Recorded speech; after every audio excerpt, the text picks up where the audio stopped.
How's it going, everyone? My name is Michael SK, and welcome back to Higurashi When They Cry, Chapter 7.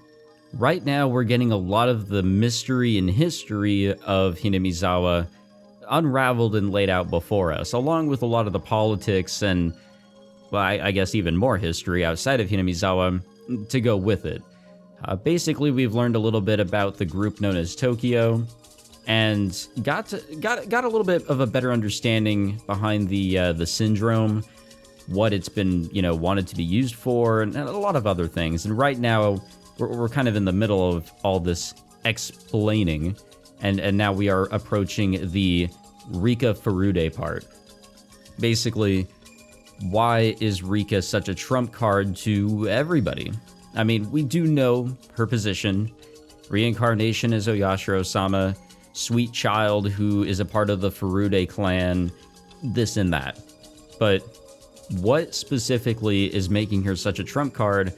And, more importantly, why does she have to be targeted by the mountain dogs in Takano, so basically Tokyo, in order for Operation Doomsday or whatever to continue? I hope we get our answer. The answer to that lies in the ancient traditions of Hinamizawa. Also, by the way, if this episode is anything like the last, where there's just a whole bunch of explaining and talking and all that, get ready for me to slip up. Let's just warn everybody now before we get to that point. And yeah, just a heads up.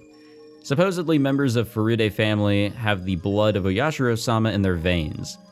I explained earlier that Oyashiro-sama was made up as a method for having people cope with the disease. However, that's actually not true. For the demons, the pathogens to survive, a certain being must be present. That being is the successor of the Furude family line.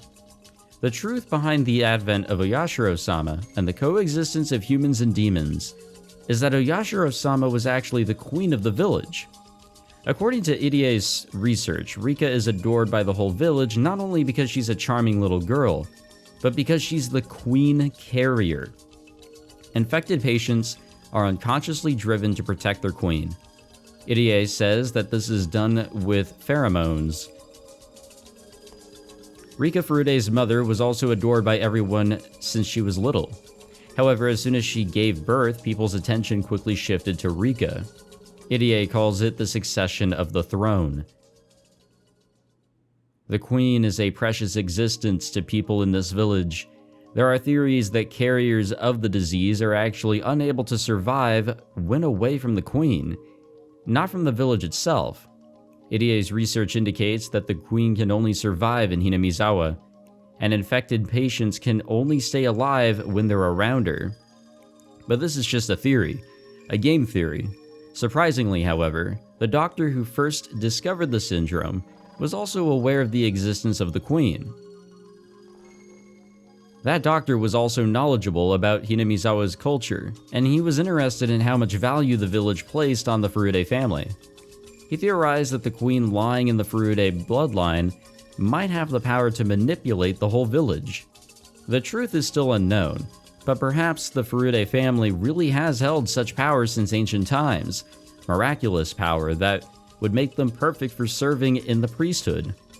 Although the only thing Rika can do is be doted upon by the villagers. It makes you think, huh?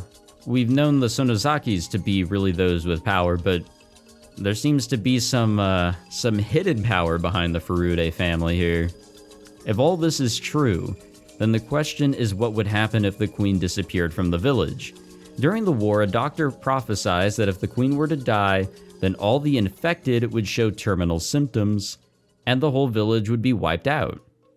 He advocated for strict preservation of the queen's host. Rika is important to Tokyo not only because Idie found many answers after running tests on her body. If Rika Furude dies, the 2,000 people in Hinamizawa will turn into demons. It would happen too fast for people to even realize that they're getting sick. They will each be overcome with a violent persecution complex and start killing each other out of fear. This is why the mountain dogs are protecting the queen, Rika Furude. Her death spells the end of the whole village. That's why Rika Furude is the trump card for those who know that she's the center of the whole epidemic. This is the story of Hinamizawa. Sorry to kind of, cut that story, or at least the explanation of everything in half, or not even in half, but whatever. Our tale begins in June 1983. Tokyo's Liaison, Tomitake, was found dead of the disease, even though he was vaccinated against it. On the same night, Takano was also kidnapped and murdered. Though I don't know for sure if she's really dead or not. Rika Furude is also going to be murdered soon enough. While I've suspected Irie and Takano, this was my first time doubting Tokyo. I always thought that they were on my side. They had to be. My death would lead to nothing but disaster. At the same time, there might be people within Tokyo who could use my death as a trump card. I never considered that there were opposing factions within Tokyo. I guess I was naive enough to not realize that Tokyo had internal problems due to the generation gap. Anyway, I wouldn't be feeling this way if I didn't suspect that Takano might still be alive. I feel like I'm starting to see the greater picture. It's possible too that Takano is the victim and Irie is the bad guy. The mountain dogs might be on my side, or they might be assassins who are trying to kill me. I was too scared to choose a wine that might be at risk of having something poisonous mixed in which case I could rest assured with a fresh unopened bottle, even if it was a little bad. After telling everything to my friends, I finally realized that I could only trust them and the police. I'm really dumb. I thought I was thinking so hard, but I never actually understood anything. After all this time, I made things clear just by talking about them with my friends. I'd never have thought that it would make such a big difference. So how are they going to take it? That's my question. Because this was an information dump. Now that 3 hours have passed, as I thought, everyone was staring at me with their mouths open in shock. Even Ueshi wouldn't believe a story like this. That's only normal. I'm sure I sound like a crazy person. Satoko, 僕たちが毎週診療所に研究のお手伝いに行っていますですよね。Oh, time for the truth in that. あれは入江の研究に協力しているだけではないのです。Satokoの治療のためでもあったのです。そうだ。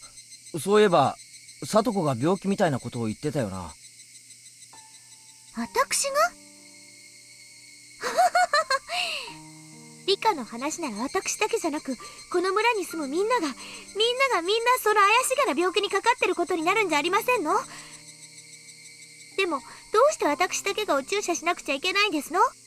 監督の作っている新型の栄養剤の実験じゃないんでございますの？Satokoは一度末期症状を迎えてしまっているのです。だから日に2回のお注射がないとすぐに症状がぶり返してしまうのです。入江はSatokoを救おうと特に熱心に研究してくれていました。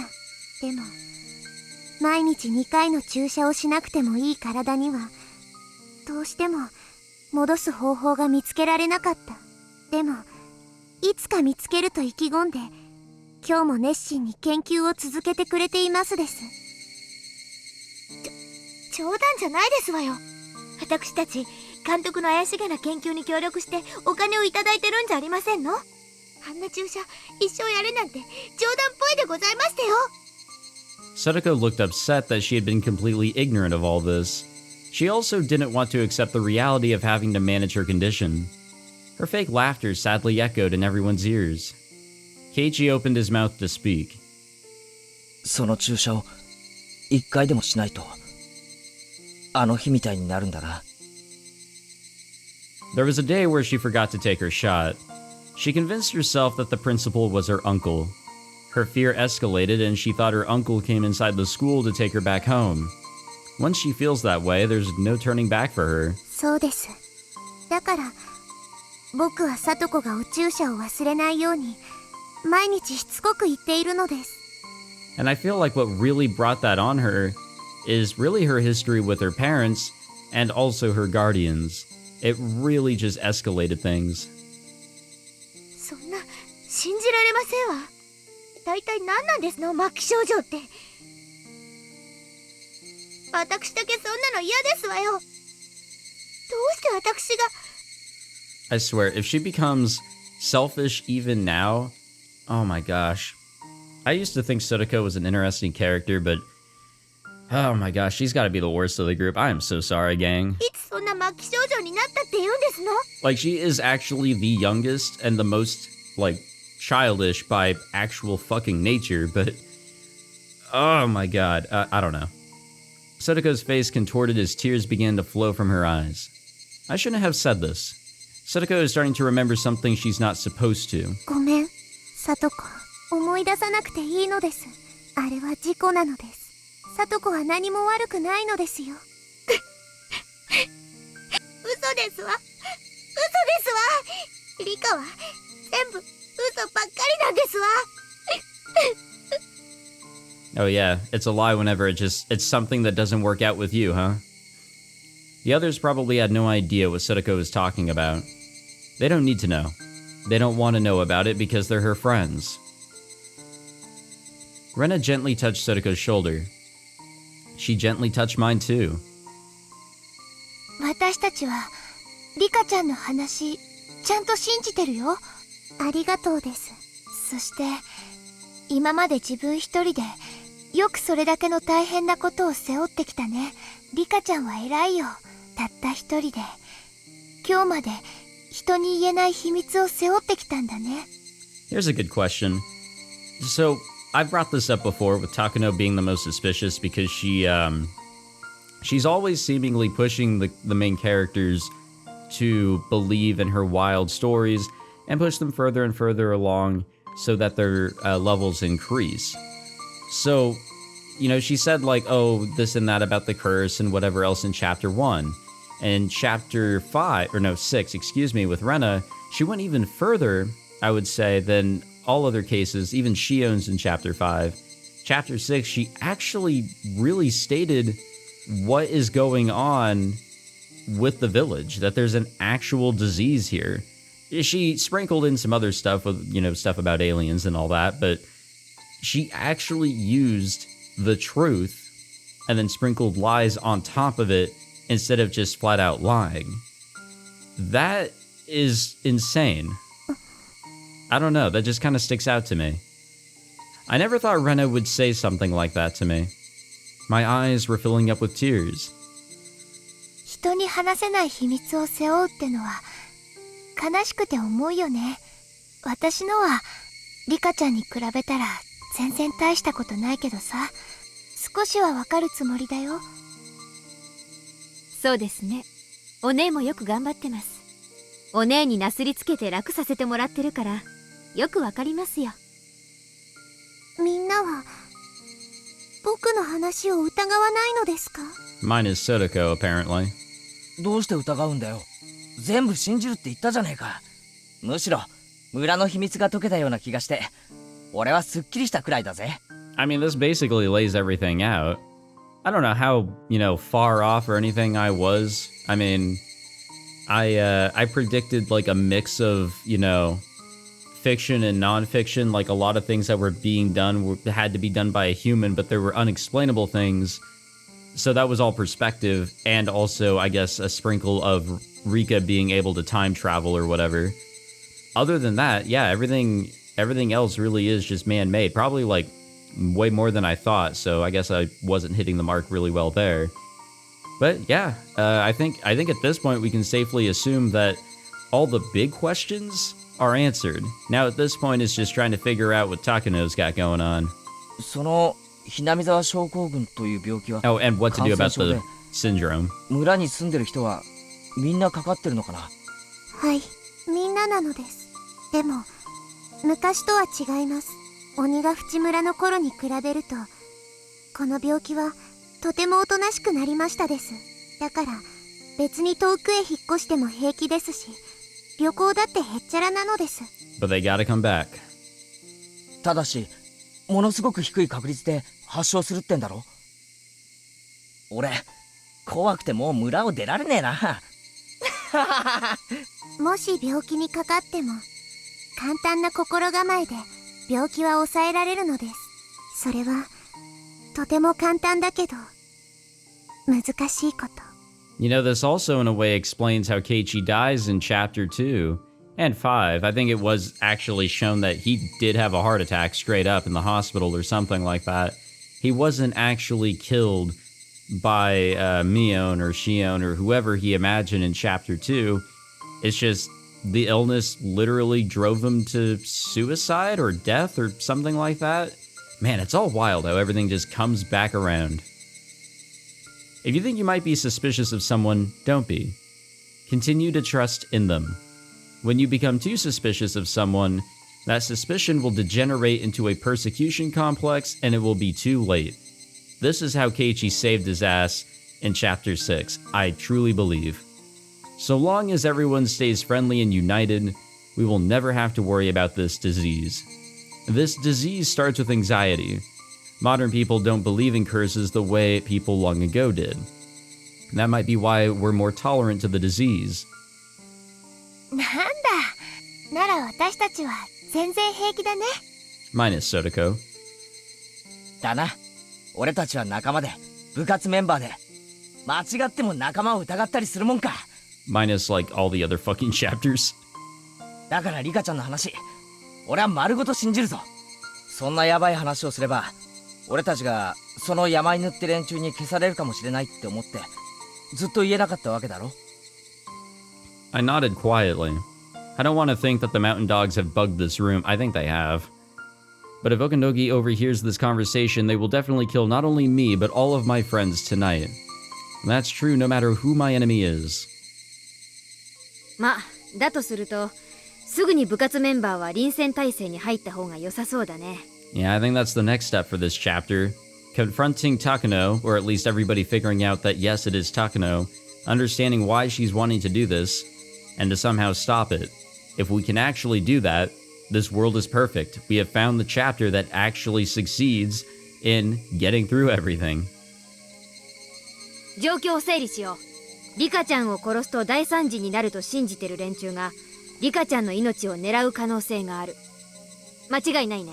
可能性でなく、必ず殺しに来ますです。どうかな、リカちゃんが切り札なら、そんな簡単に切っちゃう？そうでございますわよ。切り札は殿下の宝刀。向かないうちが花ですもの。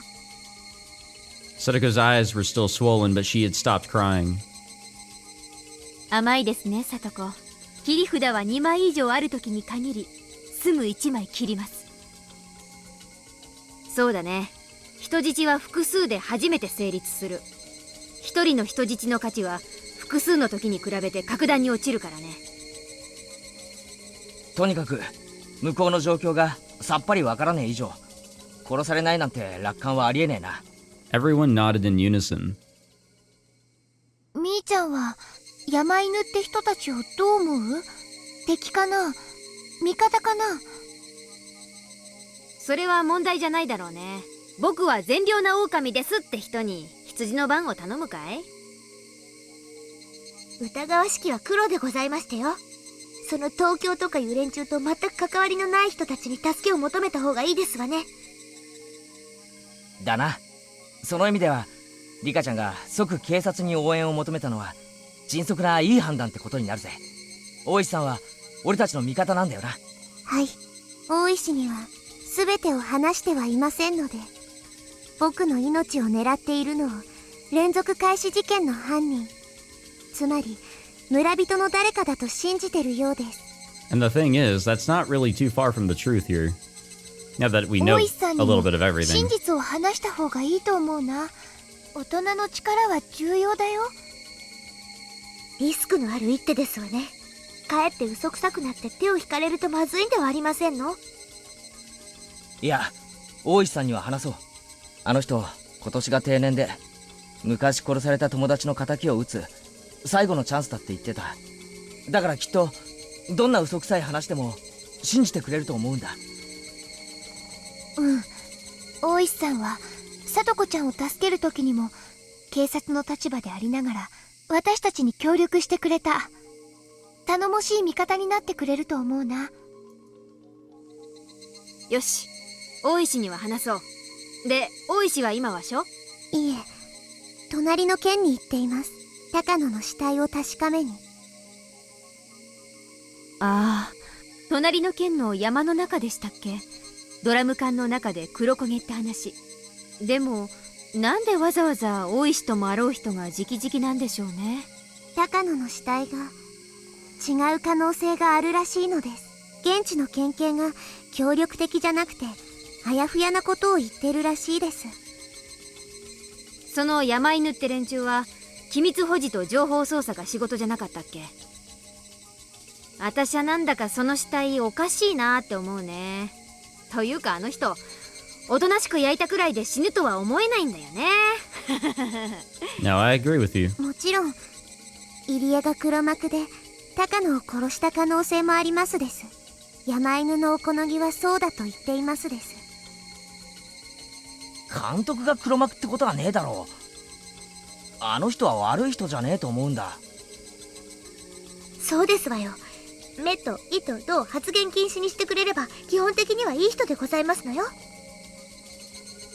私もHinamizawaファイターズの幽霊マネージャーとして監督は黒幕なんて玉じゃないと思います。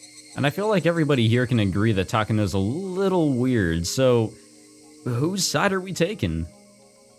どっちかというと利用される感じの人です。いい人すぎるというか。 Yeah, that's pretty much it. はあ、誰も高野さんの肩を持ってあげない。いやさ、監督と高野さんどっちが悪い人ですかって聞かれたらなあ。高野さんが聞いたら怒りますわね。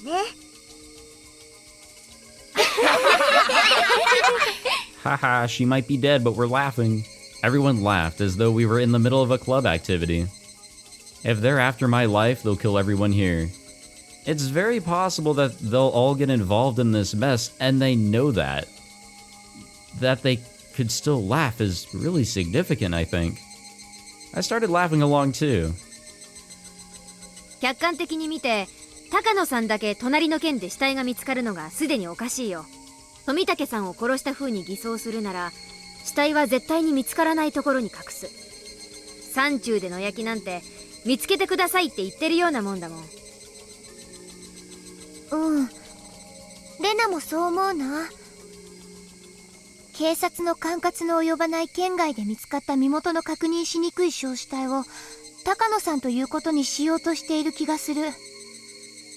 その山犬って人たちはそういうのが本職なんでしょ？なら構図が見えてきたぞ。山犬ってのは高野さんの部下なんだろ。山犬の隊長は監督が黒幕なんだって主張してるんだろ。高野さんと山犬ってのはグルだな。富武さんのあの死に方は監督が殺したと思わせるためなんですわね。そしてそれがわかるのは東京だけ。そして本当の黒幕の高野さんの死体も見つかり、監督は東京に2人を殺したことを疑われて濡れ衣を着せられる。 Yeah, I mean, it literally leads to all that. なるほど。これはなかなか凝った罠でございますわね。爪がいまいちでございますけど。その濡れ衣ってのにも山犬って連中が関わってそうだね。 Damn, these kids are smart. なあ、そうと分かったら監督に直接話を聞いてみないか。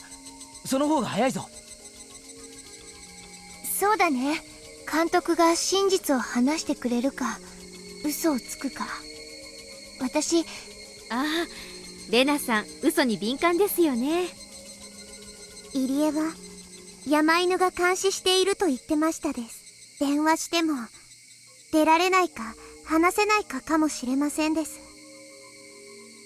なんだ聞けば聞くほど監督は濡れ衣臭いぞ。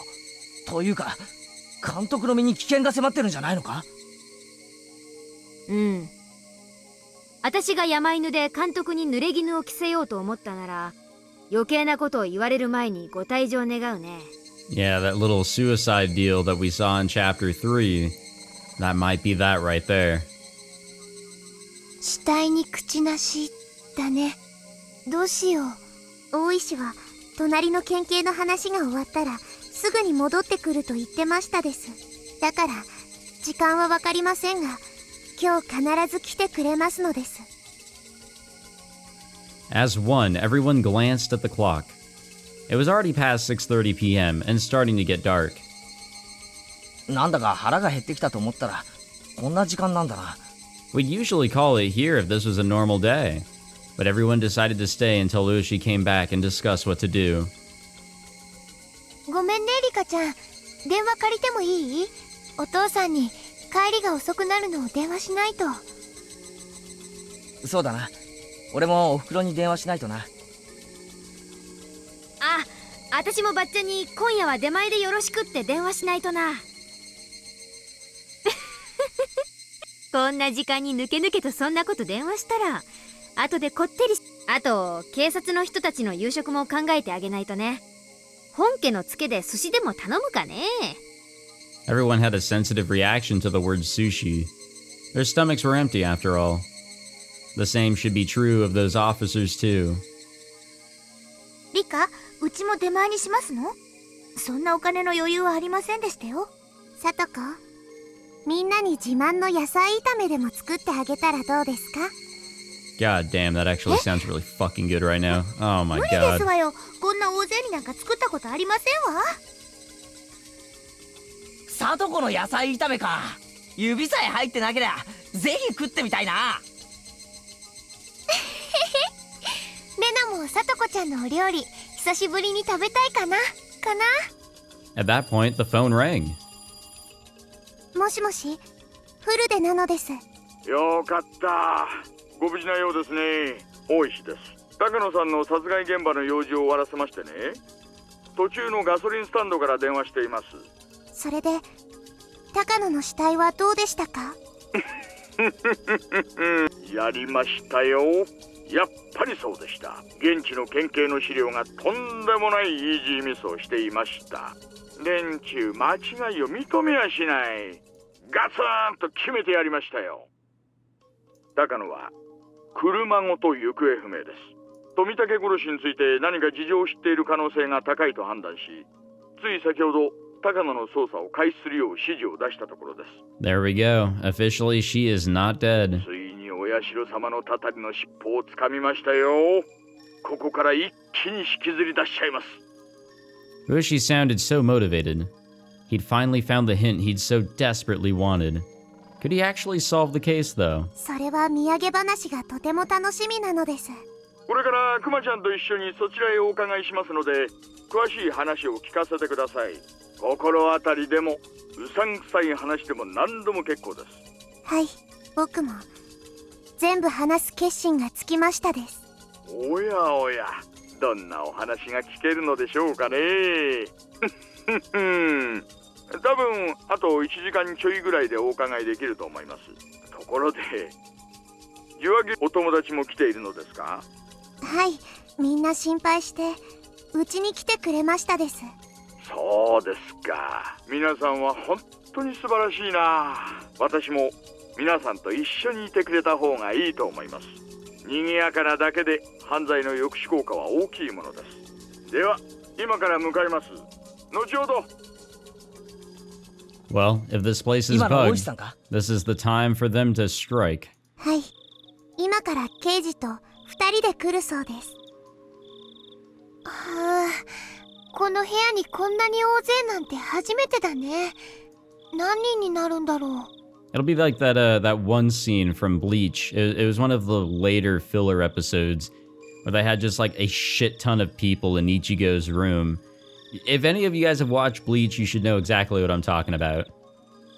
私たち6人に2人来て8人ですの？床が抜けそうで怖いですわね。 I was just thinking about that. 9人目なのです。羽生、聞いてた？なんだか今回は本当にすごいことになってきた。今回はいけそうですか？うん、いけるわ、絶対。絶対という言葉は、なって当然、ならなければ失望する悲しい言葉ですよ。羽生はこの状況になっても、やっぱり今日、死ぬと思う。でも、死んでほしくないと思っていますのです。あんたのスタンスは分かってるわ。傷つきたくないから信じない。マイナス思考ならマイナスで当然。ラッキーなら大喜びってわけだ。もうあんたと私の考え方の違いをとやかく言わないわ。あんたは見てなさい。傍観者らしく。はい。僕は傍観者ですから。でも、リカを応援してますですよ。応援か。ありがとう。でも、応援していいの？応援したのに負けると、期待を裏切られない？ Yeah, rooting for somebody is the same thing as having expectations of victory. リカが意地悪を言いますです。We had a rather harmonious mood going. However, a feeling of unease was beginning to settle over us. Oh boy. Oh man, I have no idea where this shit's gonna head. I have no idea, but I can guarantee you all that I am excited. Not excited to end the episode here, but, you know, things do have to come to an end, such as this episode. Oh, good old Kuma guy. Alright, we will resume next time. I don't know how much more we have to go in this chapter, but oh my gosh, this has been a super long chapter seemingly. But then again, I'm doing these 30-minute episodes occasionally, so I have myself to blame. Thank you all for watching this episode. I hope you all enjoyed. If you did, be sure to leave a like, subscribe, all that fancy jazz. Yeah, I mean, it feels like we are really approaching a climax of some sort, but I don't know where or what it will be or how. But needless to say, I am hyped for whatever is going to happen here and for everything to conclude in some sort of way. Whether it goes in a nice way or a bad way, I don't know. Part of me is really hoping that the doctor is still alive. I hope Irie is doing okay. Knowing that how he is the day that after Rika is found, you know, dead, I just have a bad feeling. I just really do, and I just hope he's okay. So, fingers crossed that everything works out in some sort of way as we continue along here. I thank you all again for watching, and have a good one. I'll see you next time.